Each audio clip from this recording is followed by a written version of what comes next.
謝晒咁多位觀眾嚟到由亞洲電影大獎學院主辦、百老匯電影中心協辦嘅亞洲電影放映巡禮。我係你今日嘅主持人 Lilian， 好開心可以喺呢度見到大家。而更加榮幸嘅呢，就係我哋今日嘅活動，亦都邀請咗啱啱大家收睇嘅電影《美味倒數》嘅導演金對勇先生嚟到現場呢度同大家進行訪問嘅。不如我哋都借大家嘅掌聲歡迎佢嚟到我哋舞台嘅位置，好唔好啊？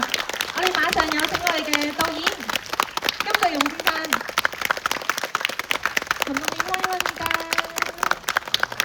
其實啱啱咧，導演一直都有喺現場都有陪住大家一齊去睇晒成部電影嘅。係啦，不如開始之前，我哋先同我哋嘅觀眾朋友一齊影翻張相先啦。我哋係啦，我哋都一齊加入先。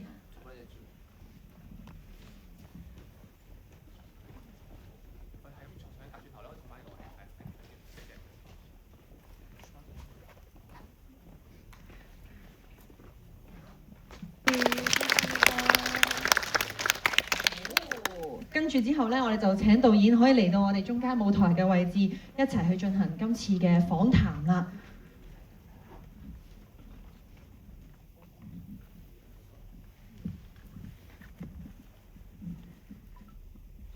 難得嚟到香港，不如我哋先請導演同我哋現場咁多位觀眾打個招呼先啦。안녕하세요. 오늘 보신 영화 넘버원 연출한 감독 김태용입니다. 首先導演介紹自己先啦，再多謝各位過嚟欣賞佢嘅作品嘅。 네, 저희 지난달에 이제 한국에서 먼저 개봉하고 해외에서는 오늘 첫 상영인데 여러분들이 저희 영화의 첫 해외 관객이십니다. 咁啊，好榮幸啦，因為呢套戲咧就係剛剛上個月喺韓國上映嘅。咁香港係第一集，係海外嚟講咧係第一個地方。咁各位咧就係海外第一批觀眾可以欣賞呢套電影嘅，多謝各位。其實知道咧，導演喺3月頭嘅時候咧，已經去咗唔同嘅韓國嘅地方度借票啦，即係又有去到釜山啊、大邱啊。今次嚟到香港同觀眾一齊睇，你覺得觀眾嘅反應一唔一樣呢？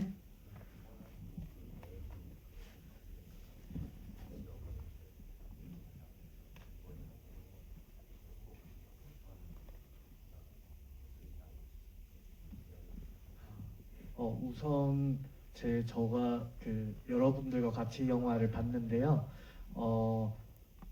한국 관객과 홍콩 관객이 달랐던 건 한국 관객들은 굉장히 이 영화를 조금 무겁게 받아들이고 좀 진지하게 영화를 보시는 편인데 오늘 보실 때 홍콩 관객분들은 되게 많이 웃으셔가지고 그래서 중국어로 번역이 어떻게 됐나도 굉장히 궁금했고 제가 오히려 되게 살리고 싶었던 위트나 그런 재치 있는 대사들을 홍콩 관객분들이 더 잘 알아주신 것 같아서 더 뿌듯했습니다. 咁啊，首先佢就話喺韓國嘅觀眾嘅反應咧就比較比較嚴肅啦，同埋好認真啦。咁但係相反地，香港今日觀眾嘅反應咧，譬如話有啲笑位啦嚇，佢覺得都觀眾都好 enjoy 嘅，會識笑啊。咁所以佢覺得有啲驚喜啦，會唔會佢就對香港嘅字幕中文嘅翻譯咧都有啲好奇嘅，係咪咁有趣咧？咁但係佢都覺得係佢預期嘅反應，係覺得好開心。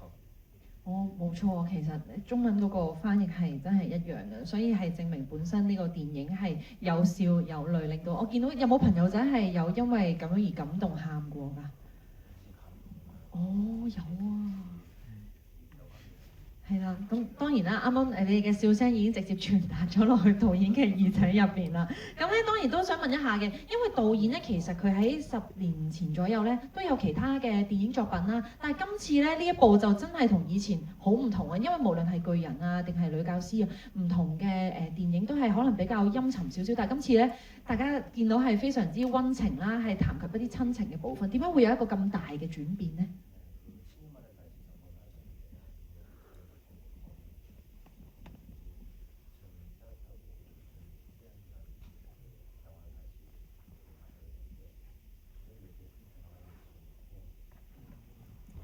우선은 그 10년 전에는 제가 20대 때 만든 작품이어서 굉장히 좀 사회에 대해서 예민하고 굉장히 거친 시선으로 바라봤는데 저도 이제 10년이나 나이를 먹으면서 우선은 이 영화로 전하고 싶은 메시지였는데 결핍이 있어도 충분히 가족을 만들 수 있고 사랑할 수 있다는 메시지를 전달하고 싶어서 이런 조금 밝고 따뜻한 톤의 영화를 만들었습니다.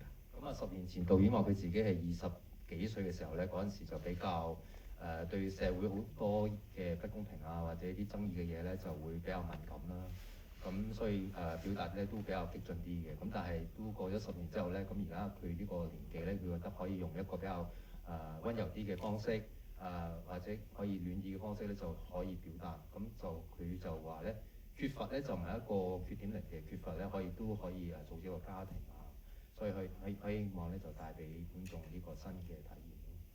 係，同埋導演都用咗一個好新嘅方式，即係其實講緊嘅內容咧係都幾殘酷下㗎，係講緊一個親情嘅距離啦。咁但係導演就會用咗一個比較新鮮嘅方式，就係用一個數字倒數去表達出我食一餐飯就會少咗，食一餐飯就會少咗。點解會諗到用呢一個方法去表現出同親人之間嘅關係嘅距離遠近呢？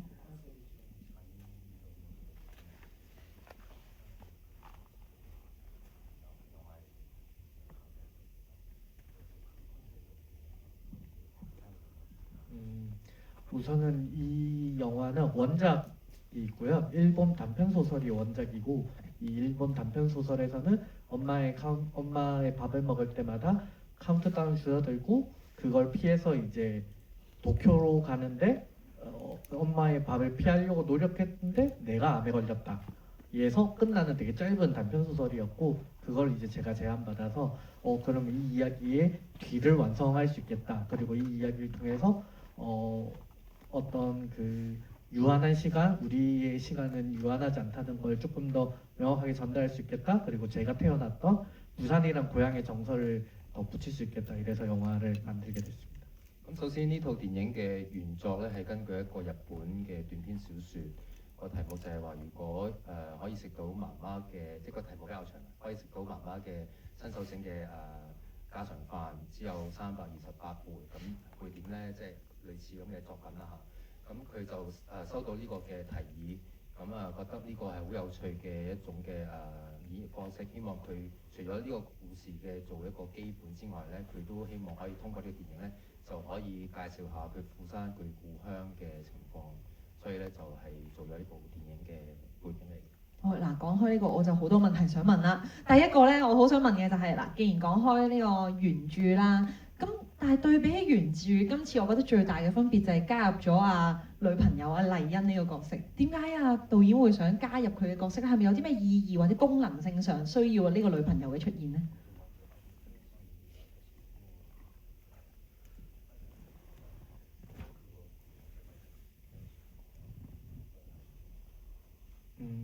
이 영화에서는 그 최우식 배우와 거인이란 작품 했을 때는 그 최우식 배우가 연기한 영재라는 인물 제가 대입됐다면 이 영화에서는 제가 대입될 수 있는 인물이 필요했고 그 인물이 그 새로 추가한 여은이라는 여자였는데 그게 이제 결핍은 결점이 아니라 가능성이다라는 대사처럼 그런 메시지를 전달하기 위해서 그리고 또 이 원 단편 소설에서 이 모자를 연결할 수 있는 뭔가 어떤 큐피트 같은 사람이 필요해서 추가했습니다.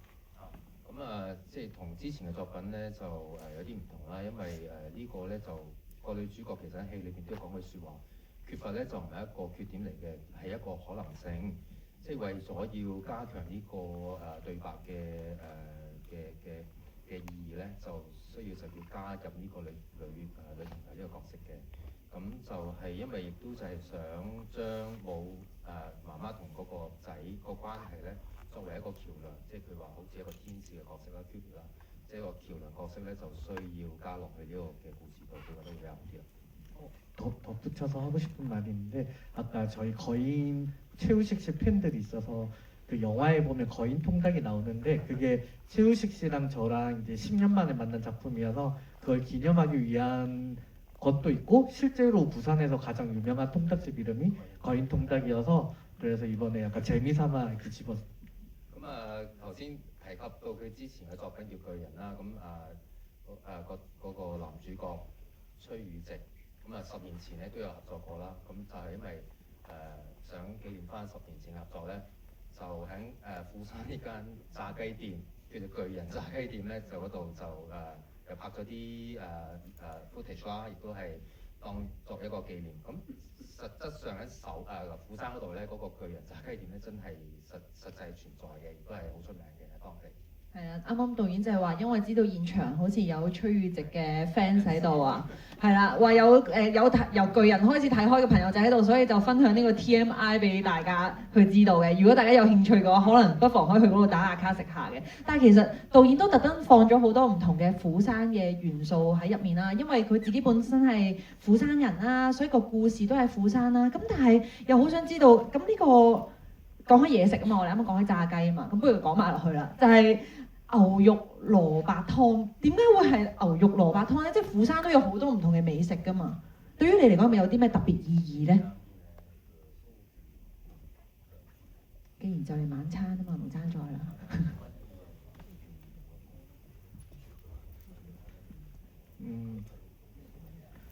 우선은 그 부산에서만 먹는 그 국인데 저희 어머니가 어릴 적에 해주던 음식이었는데 저도 이제 서울에 올라가서 엄마가 해준 소고기 묵국을 너무 따라해 먹고 싶은데 또 분명히 똑같은 레시피로 했는데 그 맛이 너무 안 나서 그 맛을 찾는 과정이 이 시나리오에 담겼고 하나 또 덧붙이자면은 이 영화를 준비하던 기간에 저희 어머니가 돌아가셔가지고 이 영화 엔딩 크레딧 맨 처음에 등장하는 그 어머니 사진이 저희 어머니 영정 사진입니다.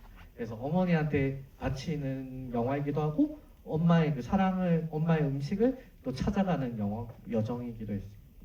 咁啊，首先導演就話佢細細個媽咪有煮呢個牛肉蘿蔔湯俾佢啦。咁佢去首爾自己自立嘅時候咧，就佢嘗試去即係用一樣嘅材料，即係佢認為係一樣煮法啦，但係都整唔到翻媽媽嗰種味道出嚟，所以佢就將呢個嘅經歷咧，就喺電影咧就去即係重聚翻一次啦。咁即係好遺憾地咧，佢媽媽係拍攝呢套電影嘅時候，中間就過咗身嘅。咁所以咧，佢喺呢套電影嘅最後咧，就佢有佢媽媽嘅遺照啦。咁同埋咧，就係希望藉著呢套電影咧去紀念佢媽媽咁樣嘅。咁雖然我哋聽到呢個相對嚟講好遺憾嘅消息啦，但係都好想知道，咁既然喺開拍之前發生咗呢一件事，會唔會影響咗你喺拍攝電影嘅時候，對於男主角嘅一啲處理啊，或者佢嘅選擇，會唔會都因為咁樣而有啲唔同呢？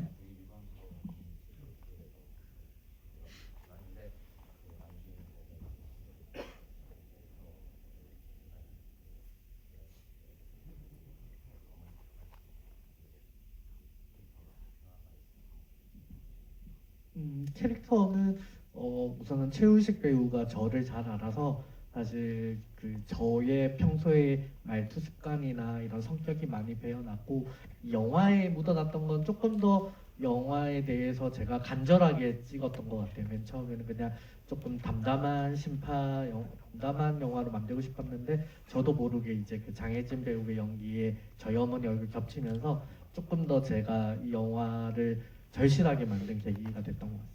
咁啊，即係都多得演員啦，尤其是個男主角崔宇植咧，就因為同佢合作咗好耐啦，所以佢其實咧個演員咧都好了解個導演個風格啊，或者佢想點樣去表達啦。咁另外就係張慧珍個女主角啦，就都有啲 flash 咗佢媽媽嘅影子落去啦，所以佢本來諗住係好平淡去拍呢套戲咧，都拍到佢想表達嘅嘢嘅喺度電影嗰度。咁既然講開呢兩位演員都好想知道啦，首先就係隔咗10年之後再次同崔宇植去合作，有冇覺得佢長大咗呢？定係都仲係一樣咁可愛呢？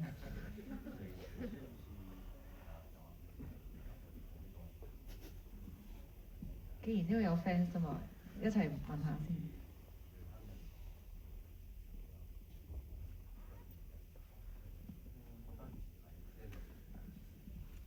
우선은 저희가 작업했던 그 거인이라는 작품을 보고 봉준호 감독님이 기생충에 캐스팅을 해서 이제 그 이후로 그때는 이제 저랑 처음 봤을 때는 그냥 우시가 이렇게 편하게 볼 수 있는 신인 배우였는데 이제는 월드스타가 돼서 제가 이렇게 모시고 다니면서 근데 저는 사실 오랜만에 작품을 했지만 그간에 되게 최우식 씨 많은 작품을 해서 제가 거인 때 오히려 제가 리드를 했다면 이번에는 오히려 최우식 배우가 저를 되게 리드를 하면서 제가 되게 많이 의지하고 기대고 그랬던 것 같습니다. 그리고 그리고 사실은 사투리 연기가 그는 한 번도 그 사투리 연기를 해본 적이 없어서 굉장히 걱정을 했는데 제가 기대했던 거 이상으로 굉장히 치열하게 연습을 해서 부산 실제 사람들이 봐도 똑같다 할 정도로 완벽하게 해서 되게 감사했습니다. 咁啊，首先10年前通過呢個巨人嘅作品咧，就嗰陣時係因為係好小朋友，我覺得，所以叫佢名都係宇植咁樣嘅。咁當其時咧係導演覺得佢係做主導個位嚟嘅，但係而家10年後咧，反而覺得咧就個演員咧就係呢住做導演咧，咁覺得就導演覺得自己好有叫做有 support 啦，又得依賴啦。咁而家直情係因為拍咗即係雖然係10年之後嘅作品，但係佢中間其實崔宇植咧都拍咗好多嘅作品，所以咧都係變得好成熟嘅。亦都就係通過呢套戲咧，崔宇植咧就練咗好多，好努力咁去練嗰個釜山嗰個口吻啊！即係個方言因為係唔同嘅，但係佢用咗好多心機去練個釜山口語咧，所以就拍出嚟嗰個效果都好自然嘅，都好地道。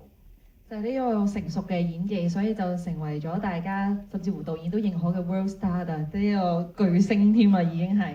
咁但係嗱，啱啱大家都應該有睇過佢另外一個作品就係《上流寄生族》啦。其實導演係咪都係因為咁樣，所以先睇中咗佢哋呢對母子嘅互動，就直接拉佢哋嚟呢個作品度咧？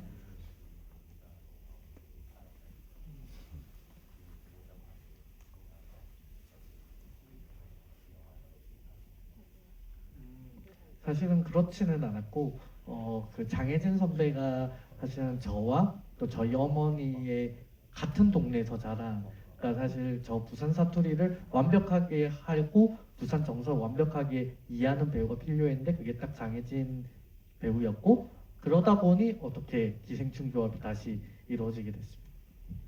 當然佢喺上流寄生族佢哋兩母子嗰個演出都好出色啦。咁但係絕對唔係因為呢套戲而導演就將呢兩位角色擺喺佢個作品度嘅。咁但係即係咁啱線，張慧珍呢位演員同埋佢媽媽咧，其實都係同一個鄉下同一區嘅，所以咧都係可以講好地道嘅釜山口吻啦。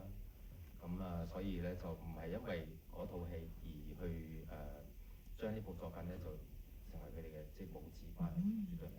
明白。同埋咧韓國同一區嘅定義咧係唔係即係葵青區油尖旺區，係真係可能去到元芳區，即係好細咁樣嘅一個地方嚟嘅，所以係真係好有緣分先可以有呢一個嘅配搭組合嘅。咁但係咧，因為導演不嬲都好中意將一啲自己嘅故事放入去啦，我都好想問一下，其實今次嘅故事都有少少係同導演有關咧，定抑或完全唔係咧？定係抑或其實因為你會見到男主角咧嗌阿媽咧嗌得好直白噶嘛，即係直接嗌佢個名啊，殷實女士咁樣啦，即係殷詩咁樣直接嗌。其實呢個係咪導演心目中好想同媽咪有呢一種嘅相處，所以放咗入電影入面咧？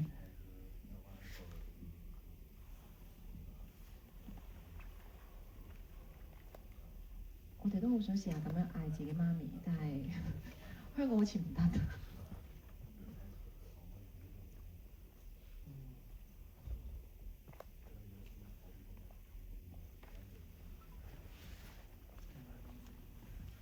우선 그 장면은 원래 대본에는 그렇게 안 써 있었는데 최우식 배우가 갑자기 은시씨라고 이름을 부르고 싶어서 그때는 저는 그게 뭐 큰 의미인지 몰랐는데 한국에서 개봉했을 때도 그 부분에 있어서 엄마가 아니라 이제 인간 대 인간으로 받아들여주는 그래서 제가 우식이한테도 다 계획이 있었구나 이런 생각이 들었고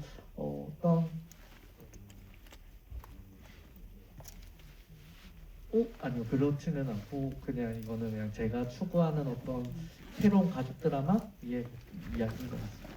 首先導演就話嗌媽媽名呢個先咧，其實就唔係導演嘅諗法嚟嘅，係崔宇植演員咧佢提議嘅。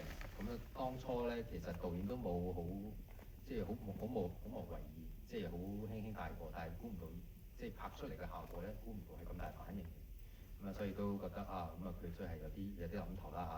另外就話我問呢套電影係咪佢自己真實嘅經驗啊經歷咧？咁佢就唔係呢個，佢真係想即係喺通過電影咧就去描寫一啲家庭觀。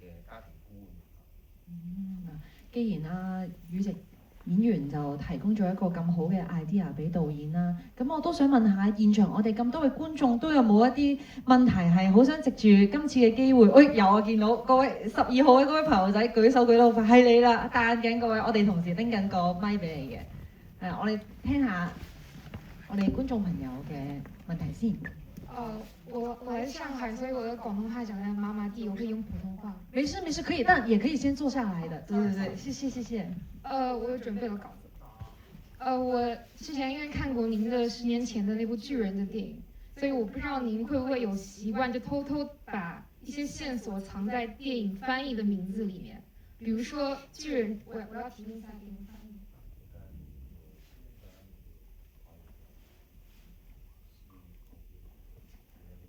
但我們的時間有限，所以可能要簡短一點哦，拜託咯。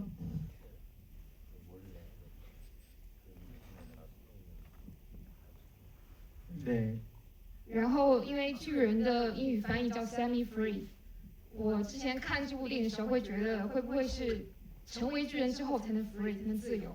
但是我看完電影就會覺得，這個生活就是一個 giant， 就是個巨人，但是它是無法撼動的。所以 Set Me Free 表達是旁觀者的一種悲憫的感覺。然後像這部電影《美味倒數》，它的香港翻譯過來是美味倒數，但是 Number One 我們常常用來誇獎別人是第一名的意思。那這個意思其實有點反義詞的感覺。那這個意思是不是導演認為是希望我們把親人家人放在心中第一位的意思呢？我是這樣理解，不知道導演怎麼想。我的問題問完了。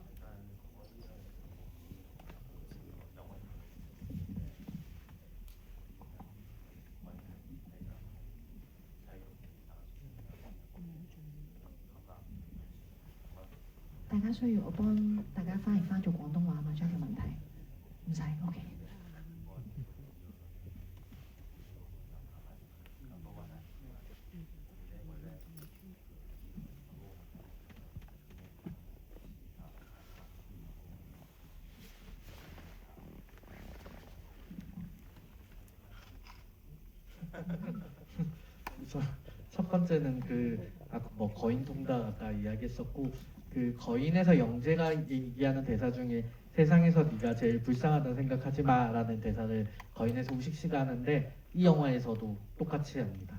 그래서 그런 조금 그러니까 거인을 아는 사람들이 조금 이런 모습이 담겼구나를 느끼게 해주고 싶었고 두 번째는 사실 넘버원이라는 제목은 그냥 이 원작의 제목 굉장히 긴 일본 제목인데 그냥 넘버원 마지막 숫자 1 남기고 이제 선택을 한다는 것과 그리고 나의 넘버원인 엄마 이런 중의적인 의미입니다.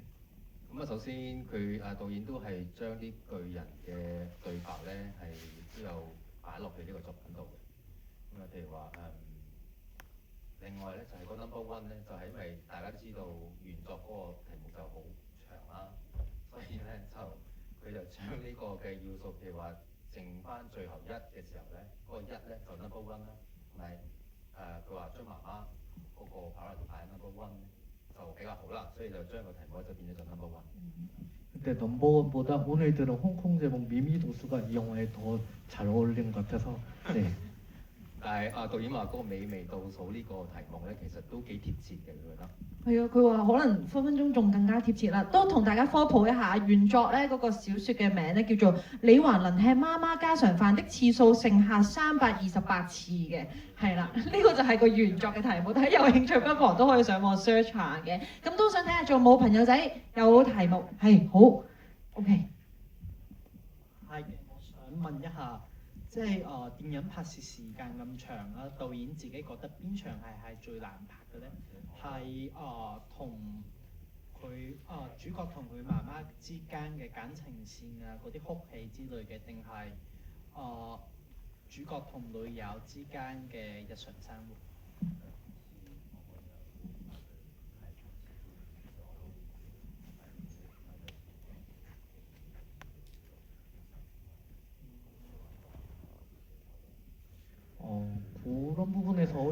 없었는데 제가 연출적으로 어려웠던 거라기보다 우선은 그 최우식 씨가 사투리 연기를 처음 하기 때문에 사실 사투리를 하면서 감정 연기까지 해야 하는 게 굉장히 배우에게 좀 큰 부담이었고 그에게도 굉장히 이제 두려운 일이었다고 해요. 그래서 사실은 후반부에 그 우식 씨가 하민과 그 왜냐하면 장혜진 선배는 원래 그 사투리 잘 쓰는 배우여서 그 사투리로의 그 감정을 똑같이 맞춰가는 거 그거 자체가 조금 저보다는 우식 씨가 조금 더 어려워했습니다. 咁頭先你講嗰兩個咧都唔係好困難嘅地方嚟嘅，不過最困難嘅咧就唔係佢本身，係本身嘅男演員。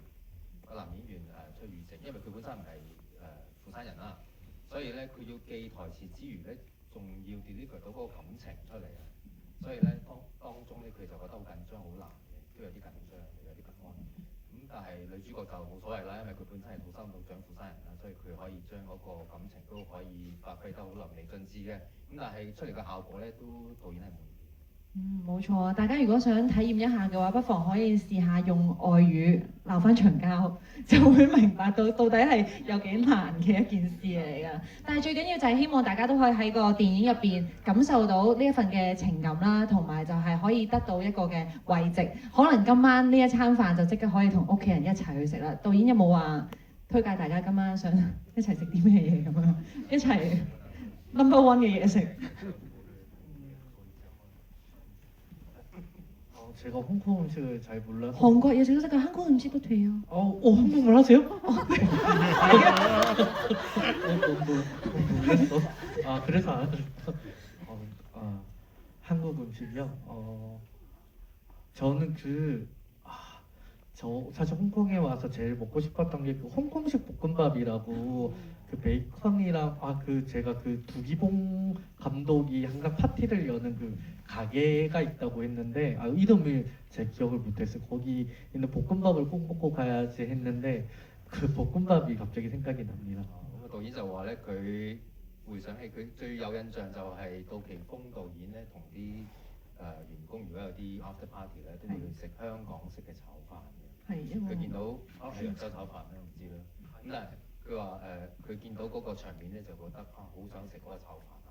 哇！呢個係好新穎嘅答案嚟嘅，第一次聽到嘅，所以大家可能不妨今晚去 search 下究竟咩係杜琪峰炒飯啊！咁我亦都多謝晒導演今日同我哋分享，不如都俾少少掌聲，多謝我哋導演。係啊，咁同埋咧都希望大家可以抽少少時間，都咧我哋應該有個 QR code 嘅喺嗰邊，係啦，我哋都希望可以聽到大家少少嘅意見，可以令到我哋之後有更好嘅活動嘅。再一次多謝大家去參與我哋嘅活動 ，thank you。